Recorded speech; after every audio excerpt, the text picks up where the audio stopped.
Baruch Hashem, you're a bad Jew. Shalom.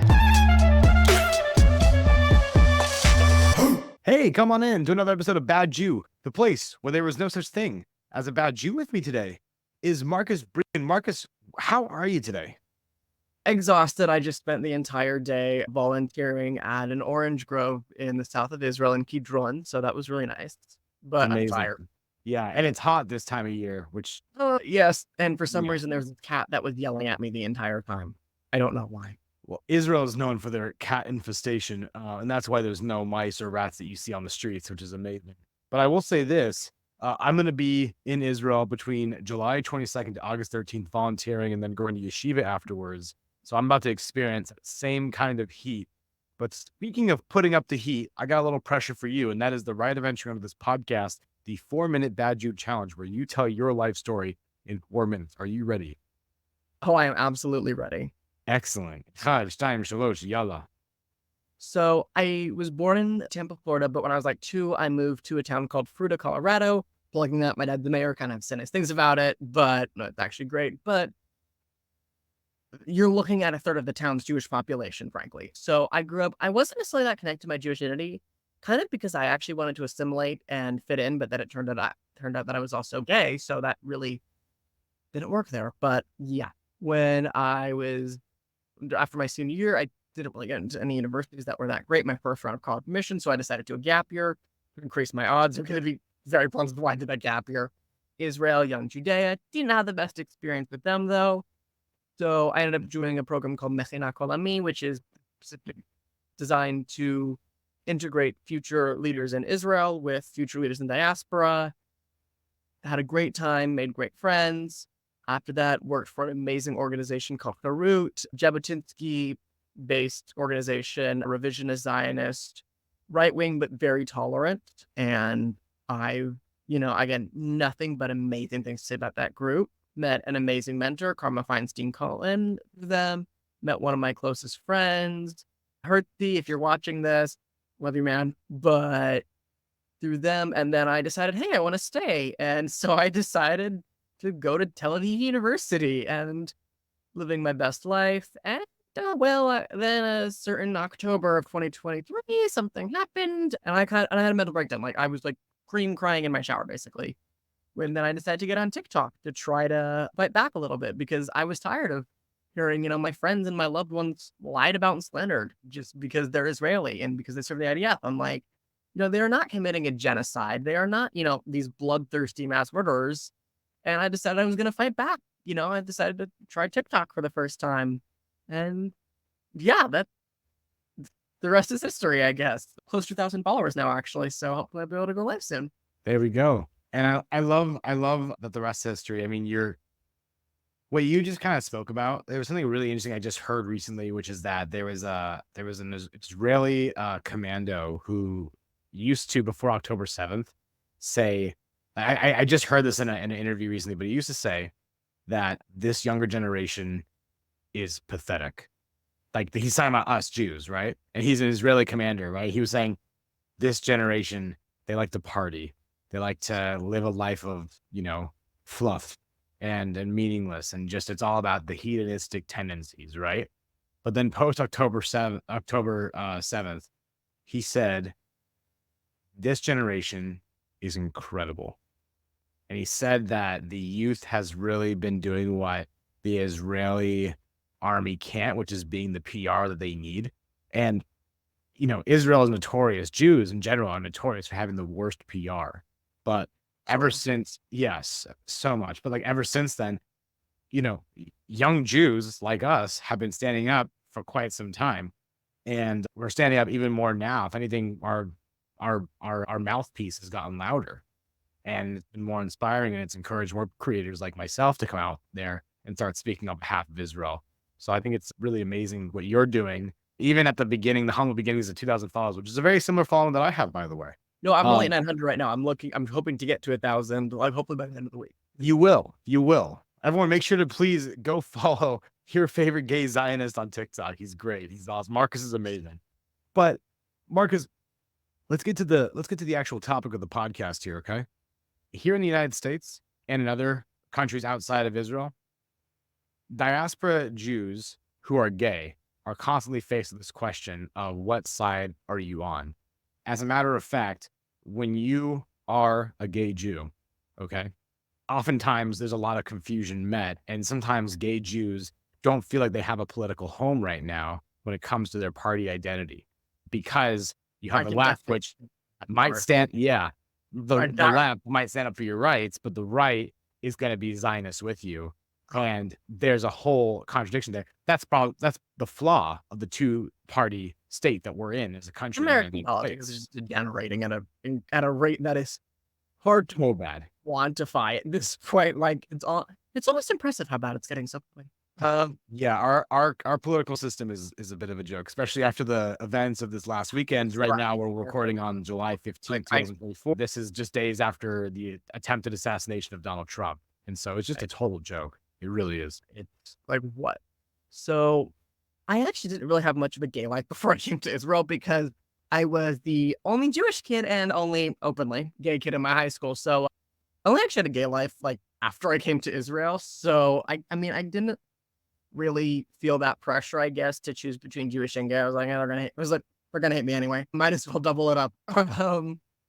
But I do absolutely understand the idea of there's no political home because I actually started out as a Democrat. I live in Colorado District 3, which right now it's Lauren Boebert's district. She's sadly our biggest politician, but she's leaving the district, so she's not gonna be a problem anymore. But I started out working for a woman named Diane Mitch Bush. Personally, great woman. Don't necessarily agree with all the stuff she said in Israel, but I don't have anything against her. And I was Democrat. And then because my dad's a Republican, so I decided, you know what, I'm going to try Republican. And after I got back from my gap year in Israel, I was talking to the Log Cabin Republican, the gay Republican group, right? And I gave a speech and it went well. So I was with a couple of my friends. We got invites to their Lincoln Day dinner, which is sort of the big Republican schmoozy event of the year. And it was impressive. Oh, it was bad. So I started out, I joked, food asked me why I killed Jesus. Clear, I didn't like ask for a kosher option, so it's kind of my fault. But like, it was a piece of like boiled chicken, a slice of like white cheese, and then a slice of ham on top. And I'm like, Ooh, so kosher. Ooh. like also no seasoning, no seasoning. My friend, she has roots in Ecuador, and she was like, "What is?" But so that started out right, and then this pastor comes up and he's talking about he's evangelical, fire and brimstone, yada yada yada. Pastor, I'm like, yeah. Lauren Boebert comes up and she's being an idiot because it's Lauren Boebert. She's not the smartest person out there. And she's talking about how there's no separation church and state. And I'm like, ooh, yikes. And then the head of the Rocky Mountain Black Conservatives comes up and he's like, I want to talk about CRT. And I'm like, finally, policy. And then he goes, Christian race theory. And I'm like, what? I joke, all my ancestors were like whispering, going, run. Not going to end well. So yeah, we decided to actually leave early, then went to like an Olive Garden and had the mother of all debriefs. So I quit the Republican Party, and to this day I'm a registered independent. And I'm still trying to figure out what I'm doing in November because it's like, I think Trump's an idiot. I think Biden, penile. But you're based in Israel. Yes. So whenever I'm going to vote, it's going to be who's going to most reduce the likelihood of me getting hit by a rocket. That's kind of all I care about. Crazy. But as a gay, conservative-minded Jewish man, I didn't have any political home until I found Harut. Actually, was the first time that I met someone else like me with Yonatan. It was great. Like it was, and I'm so thankful for his friendship to this day because. And what's Harut and who is Yonatan? Yonatan is a former IDF paratrooper who worked for Harut, a close personal friend of mine. And Harut started out actually as a political party. It was Menachem Begin's party, but they stopped being a political party and became more of a movement. They're advocating for Jewish sovereignty, teaching Jewish pride. They run self-defense workshops for synagogues. If people having difficulty making aliyah, they can help out with that. They do all kinds of things. They have a youth movement, Magshimei Harut. Wonderful organization, and they're very tolerant, but they're very explicitly revisionist Zionist, which I like. So can you define what a revisionist Zionist is exactly? It's based on the ideals of Zev Jabotinsky, originally from Russia, one of the earliest sort of founding fathers of Israel, even though we sadly didn't live to see it happen. But his protege Begin was prime minister. So, yeah. And he argued for a lot of things. One, that we have an inalienable right to the land from the river to the sea. It's always my joke. I'm like, they're like from the river to the sea. And I go, yeah. Even iron wall between us and the Arabs. And he's not talking about segregation. He's saying an iron wall with military strength. There will only be peace with them when they realize we're not going anywhere. So quit trying. And that idea of this strong, Jewish mentality, I found it very appealing. So it's kind of why I signed on. Okay. Amazing. And yeah, I find it, yeah, I'm a big believer in Jewish pluralism. Absolutely. With reform, I do have some issues with the Reconstructionists. We can get into that later, but because some of the stuff they do is very political, which I'm like, happening. But, reform, conservative, Orthodox, I was raised reform. I'm the son of a convert, actually. So that's always been interesting. Like, Mom, you chose this. Why? Because there's a little less behind that. But I get it. So I understand. So you found revisionist Zionism. You met this amazing paratrooper. You're a part of this movement, Harut. And I mean, obviously that there's more variation in the political movement there in Israel than there are here in America. But for the grand majority of my listeners who are American, if you are gay, right? If you are in the LGBTQ spectrum of any kind, what reason, why would someone choose one side over the other? In terms, are you talking about the Israeli-Palestinian conflict or the left right in America? The Israeli-Palestinian conflict. Well, given that one side throws gay people off roofs and one doesn't, I think that's usually a pretty good starting point. And I know Israel has there's equality, anti-discrimination laws for housing, employment, education, in the army. That's very strong just from what I've heard. And I mean, yeah, people make a couple off-color comments, but given where I grew up, it's nothing. True. But, and the one thing people talk about is the marriage. And is there gay marriage in Israel? Kind of, is the answer. Because there's no secular marriages performed in Israel, because Israeli law is a mess consisting of British, Ottoman, and then Israeli law. All marriages in Israel are handled through the religious court. Jewish, Christian, Muslim, Druze, pick your poison, But and because of that, I couldn't get married to my boyfriend and I wanted to get married. We couldn't do that in Israel, but we could go to another country where they do gay marriage, say just the US, for instance, probably the easiest one. We could get married, and then once we were married, we would have the full rights, privileges, responsibilities as any other married couple in Israel. And a lot of straight couples actually do this too, because they don't want to have to deal with religious courts. Maybe one partner is halakhically Jewish, one partner is not. Neither are. No one actually likes the religious courts, basically. They're kind of a pain.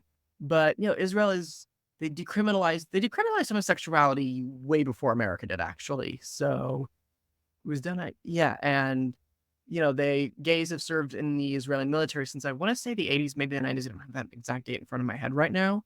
But they didn't have the don't ask, don't tell thing. Now it was just, they can't afford, can you shoot? Yes, okay, we kind of need you. Right. Who isn't the second to get bodies out there, no matter who. Yeah. And yeah, you have some people like Ben Gvir, but I'd also point out that the current, I don't know if he may have gotten replaced because it's Israeli politics, everyone has their 50 minutes. But Ohana, the Speaker of the Knesset, he's openly gay with the Likud. Like, there is an actual, conservative gay movement in Israel, which I find very appealing.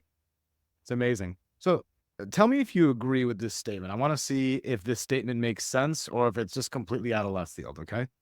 The statement is, the reason why someone who is Zionist would vote Republican is different than the reason someone from the Southern American part of the country would vote Republican. Well, first of all, I think you can be Zionist and live in the American South, so I think that's a little silly, but No, of course you can love Israel and live in the South, in the southern part of America. But many people have different reasons for voting Republican. There was always talking about sort of the three pillars of the GOP. Before that, you had your foreign policy hawks, your fiscal conservatives, and your social conservative. So, I mean, and I would argue that, let's say Nikki Haley, by far my favorite Republican politician of all time, at least modern today, she was definitely a foreign policy hawk. In terms of Israel and Ukraine, which it's a shame she was a nomination, but I vote for her one day. But Nikki, like I said, so I may vote Republican this November. I still haven't made up my mind yet, but there's a chance I may vote Republican simply based on my overwhelming desire to not get hit by a rocket.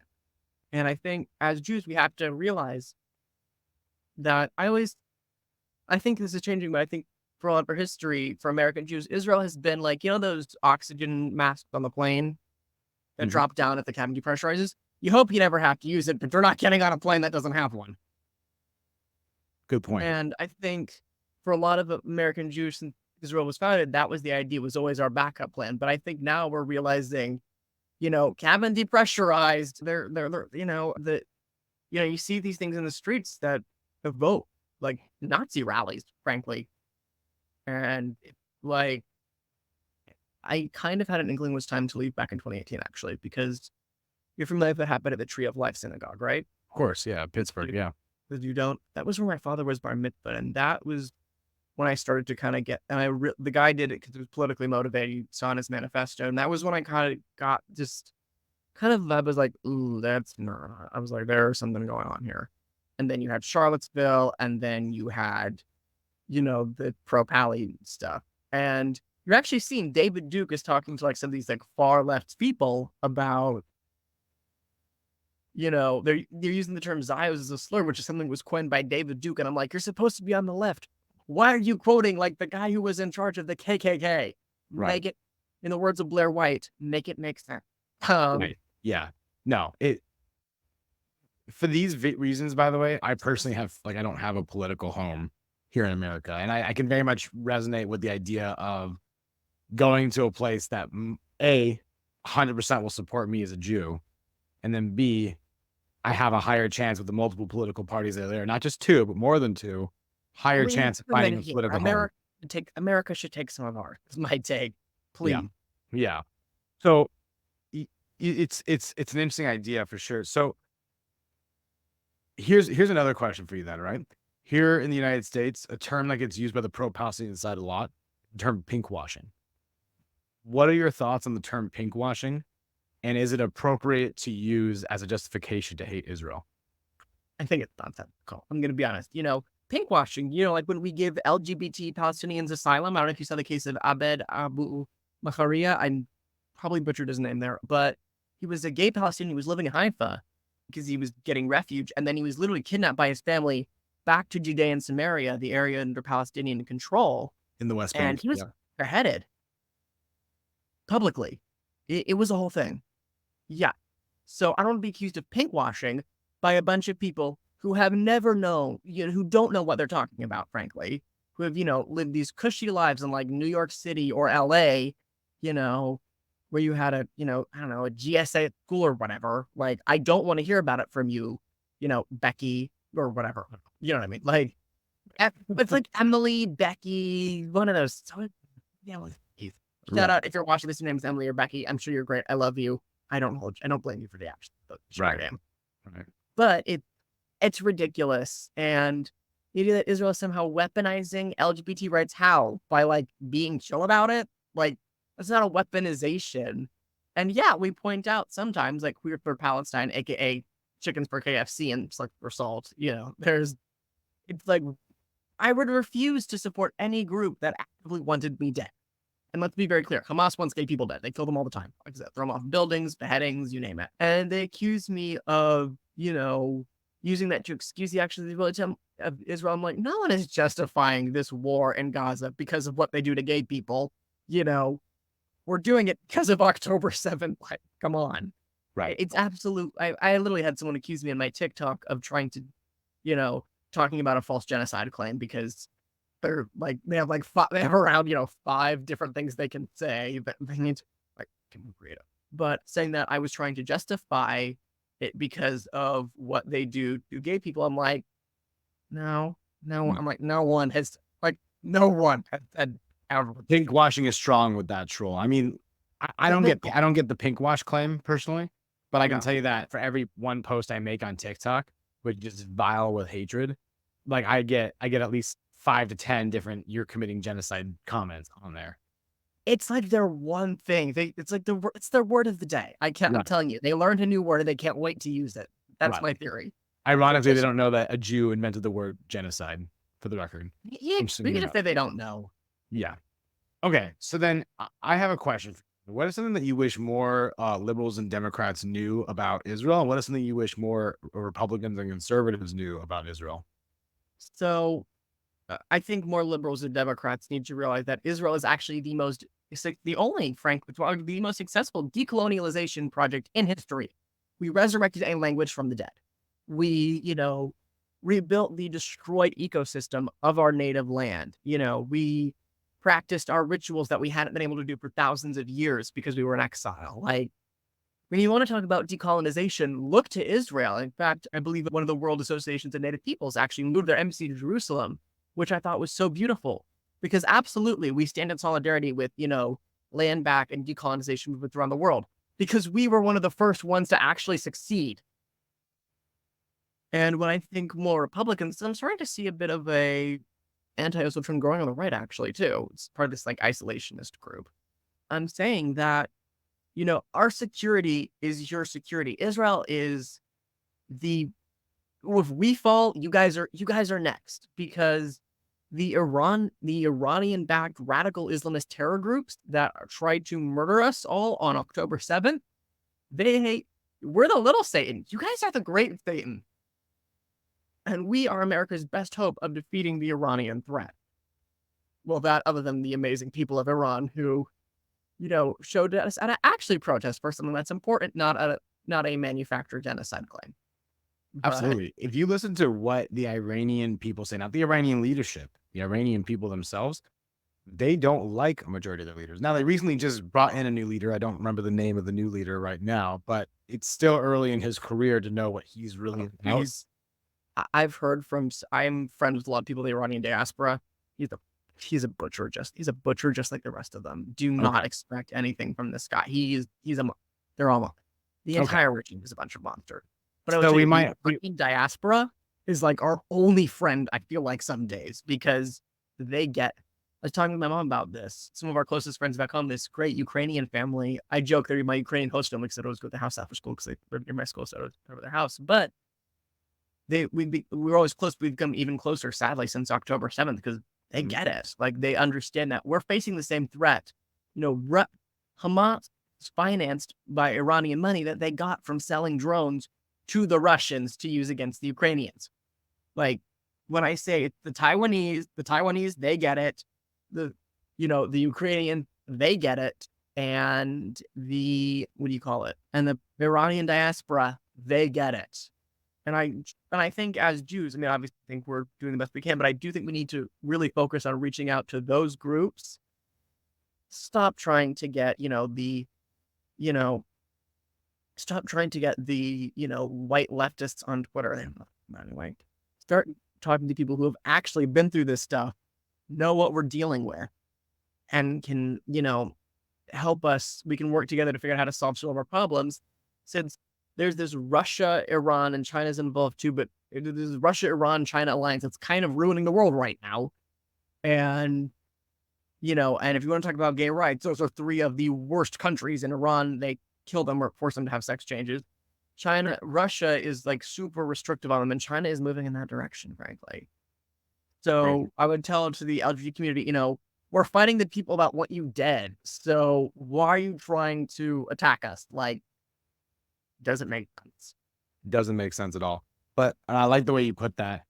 I also will say, I think you touched on nature of something that I think is absolutely a key player in this as well. And that is that, especially when it comes to digital content consumption and social media, we don't realize how much power we have over the algorithm that caters to us on social media.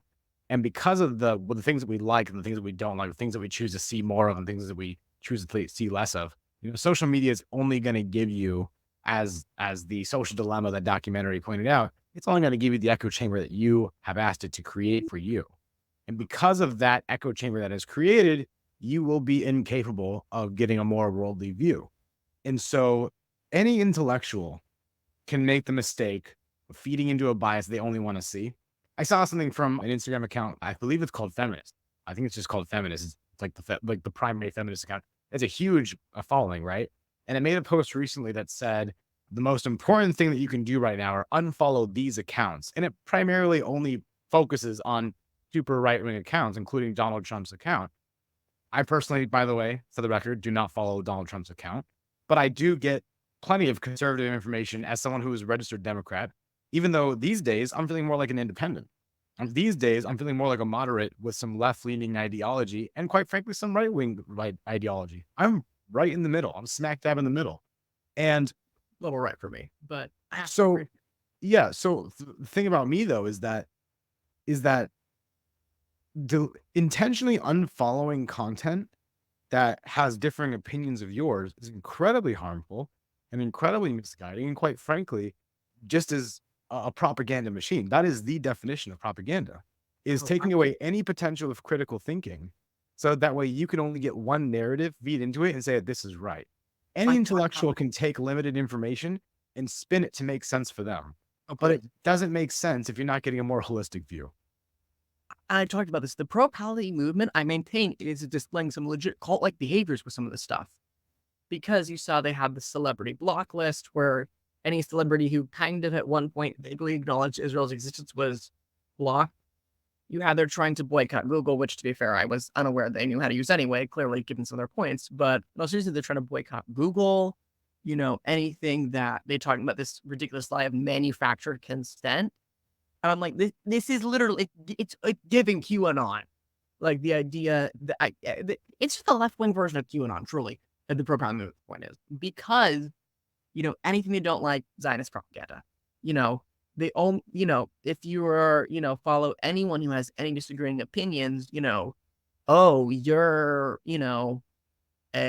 oh, you're contributing to the genocide, shame, shame, shame. This shame-based tactic they use, because fundamentally they do use a lot of shame-based tactics. And the idea of, only following people who agree with you, and Bisan, who I assume is just there to steal their money, it's literally, truly, it's very cult-like in its nature. And I don't know if we're going to deprogram, frankly, all of these, radicalized people that we're seeing. I mean, says pool when the war broke out, it was Harvard-Harris, it was either 60 or 66% of adults ages 18 to 24 thought Hamas was justified for what they did on October 7th.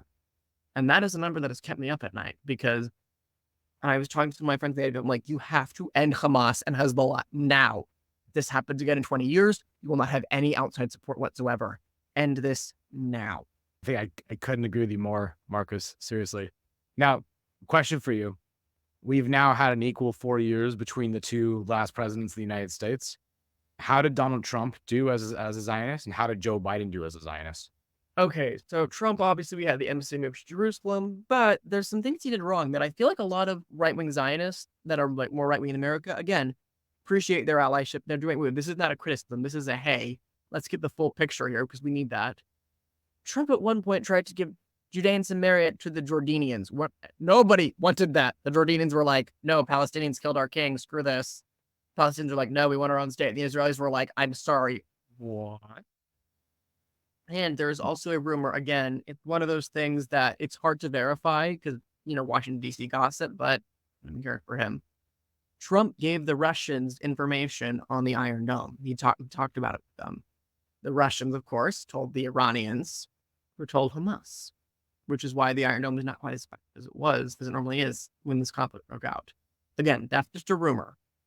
But yeah, so I would say overall, I'd give Trump B+. Talking about a grading scale. Just like I said, he did some very, very good things, but there were some mistakes that were made as well. And we have to acknowledge that. Biden, not that great. I mean, yes, I appreciate, the destroyers in the Red Sea and the help with Iran. That is very much appreciated. But, blocking the aid, which, I question the legality of that.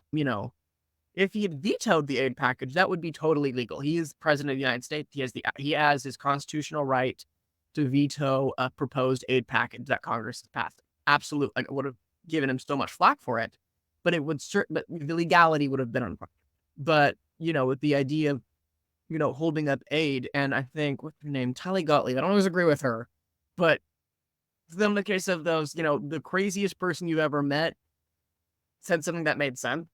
She said, she's like, if you don't give us these hyper precise munitions, okay, but like, don't blame us when the death toll rises because we need to fight this war, and we'd like to use hyper-precise munitions and avoid civilian casualties, but if you won't give it to us, we'll just use the other ones we have. And I also think the idea of, talking about, trying to, you've had people calling in the Democratic Party, like Chuck Schumer, for instance, then Biden did not call him out for this, trying to talk about, oh, Bibi needs to go. I'm sorry, Chuck Schumer. Are you a citizen of Israel? Like, not your decision to make. This is the decision that the Israeli people are perfectly capable of making.